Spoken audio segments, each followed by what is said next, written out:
as a young kid, my favorite playthings were crayons and paint sets and paper and pens, and it was just always something that I was doing, drawing and painting.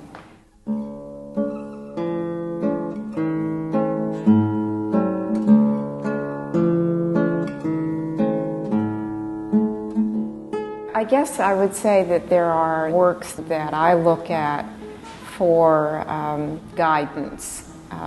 Delacroix, the way he makes his execution commensurate with his expression and his subject matter.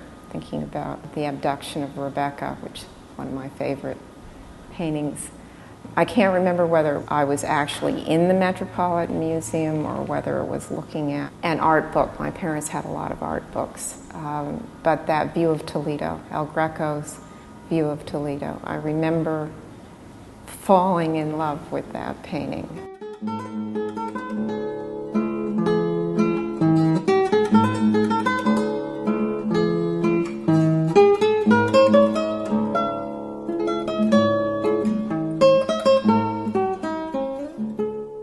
I think the horizon has always been sort of an abstract concept to me. To take that idea and to call it part of a formal approach, it just seemed like a neat fit. When I was in graduate school, I took a philosophy course in aesthetics, and one of the books we read was John Dewey's Art as Experience, and that had a profound effect on me. And Dewey talks about that sense of the horizon and that how there is a spiritual, psychological element to that there is that sense of expansion. Horizon is important for me because I think so much of what I'm doing in my current work is trying to summon up a sense of having been in a place at a time, or it was how I felt. For the casual or even the avid viewer, they need something to invite them into the painting. And so often I think that can be a sense of horizon.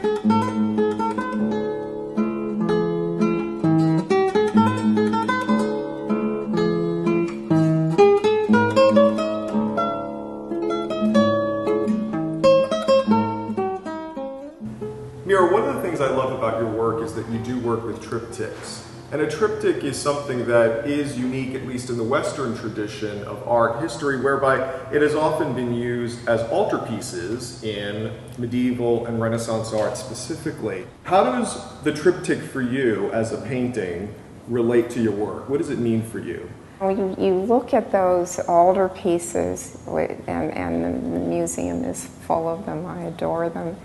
And from a painter's standpoint, the narrative is down here, and then the patrons or the saints. I always put myself in the position of the artist painting those.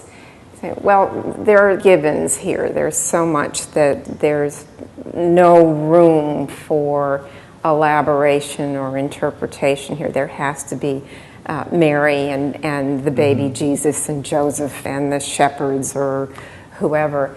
But on the horizon, there are often these exquisite landscapes that you can kind of get lost in. Aside from trying to express the spiritual in a triptych, I think there's also that challenge of just technically, can you make each of the 3 panels work compositionally and in terms of color? It's a fascinating form. It's a tremendous challenge.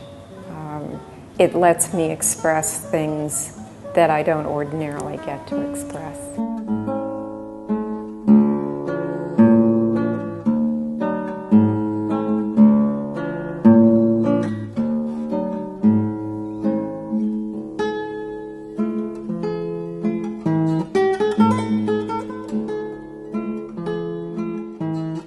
One of the great things that you can see here is that in the very title of crescendo, you get the idea, the energy of what this is actually conveying. In some ways, you look at it and it seems like it's a seascape, but really this is about color. It's about tonalism. What is a crescendo? Crescendo in musical format is the coming together of harmonic sounds, increasing, and reaching that great climactic moment. This tradition of using color to convey sound, music, melody, really echoes throughout the entire exhibition. The very fact that Meera has called the show Capriccio tells you she's very interested in the notion of the free-form musical idea. And what's surprising is even into the early 1700s, someone like Watteau, who we usually associate with figurative art, also was very interested in this as well, the way color can express music.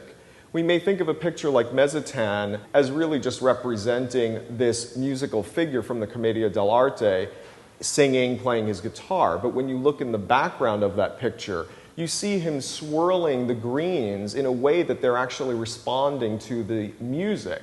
So even someone like Watteau is very interested, and we see this going on here. Meera's bringing in the swirls of color and the way that they're all coming together. There's a modulation in sound that really is leading to the great crescendo that is tonalism. I bought crescendo, and Meera asked me why, what attracted me to crescendo, and crescendo reminds me of the beach. I go to a place in North Carolina, and I love sitting on the sand, watching the water, and the clouds, and the sun, and the sunrise, and the sunset, and that picture reminds me of that experience. I talk to my students about what is it that makes any work of art. That's often what you hear, especially when we're looking at contemporary art. Why is that art? And I think it's a question one needs to ask oneself as you engage with a work of art. What is it that you see? What is it that moves you? Why? And I think that takes you from your own personal experience into an understanding of what you're actually seeing in the work.